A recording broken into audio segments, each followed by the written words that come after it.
Hey, Ellen. Hi, Joni. How's it going? I'm doing okay, except I feel a little overwhelmed about technology. My company uses Google programs like Gmail and Google Docs, but I don't have an account. Oh, okay. Well, Google programs are really popular now because they make it really easy for people to work together. I actually have an account and it's really simple to use. Would you want to see what it looks like? Sure, that would be great. So I'm going to go to Gmail first by typing Gmail login into my browser.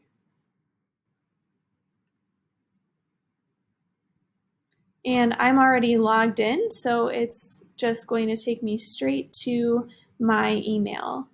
And this is the professional account that I use for school and work. Why do you have a professional email address?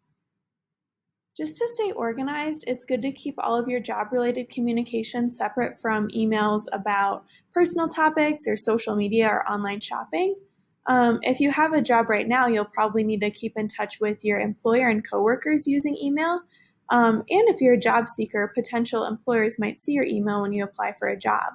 So you don't want those important work emails getting lost among other things. Oh, I see why it would be good to have a separate email for work. Can I personalize my account however I want? So you'll want your email address to look a lot like your real name. You can see mine is pretty close to what my real name is. And you could add a photo, although you don't want it to be just any photo. You want it to be more of a professional photo of yourself, like I have here. I see. So once I make a Gmail account, what else do I have access to? So if I go up here to the top right hand corner of my screen, I click on this little grid of dots. Do you see all the apps that appear now? Yes. So these are all of the Google programs you can use. I find that besides Gmail, probably the most useful one is Google Docs, which is the one with the blue rectangle here. So I'm going to go ahead and click on that now. What can I do in Google Docs? You can use it a lot like you might use Microsoft Word or another word processing program. It's awesome for typing lists, letters, and even resumes. You can see I've got a lot of documents here in my account, but I'll just start a new one right now so we can look at it together. Thanks. How do I change the way my writing looks in Google Docs? So there's a menu up at the top of the screen here with lots of different formatting options. First of all, we can choose from all these different fonts. So lots to choose from. I'll just pick this default one. And you can change the color of your typing too. So I could make our words purple and I can type hello and it looks purple. Um, However, the thing is, if you're working on an official document like a resume or a cover letter, you want to stick with a plain black font. Um, the top menu, there's also an option for changing the size. So I could click here and make it a lot bigger. We could also make it bold or italicized or underlined if we want to. That's cool. I like to make lists a lot. Can I do that too?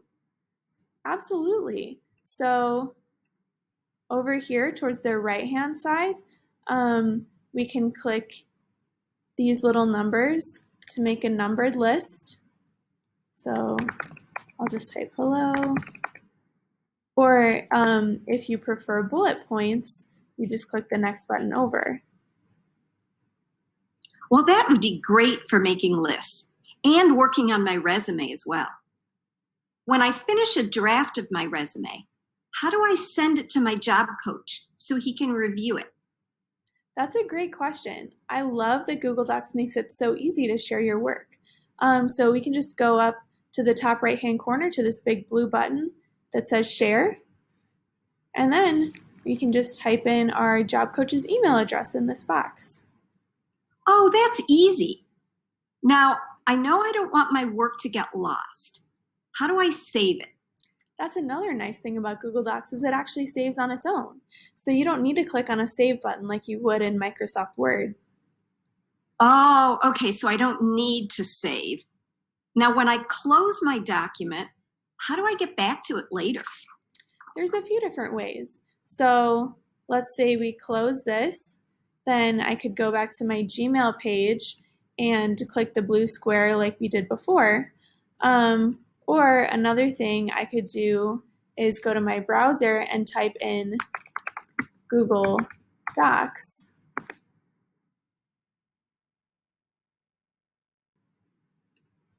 And that will take me right back to where we started. And I can see all of my documents. That makes sense. Thanks for showing me about Gmail and Google Docs, Ellen. No problem, Joni. Sounds like you're feeling better about creating your own Google account now. Definitely. See you later. Bye.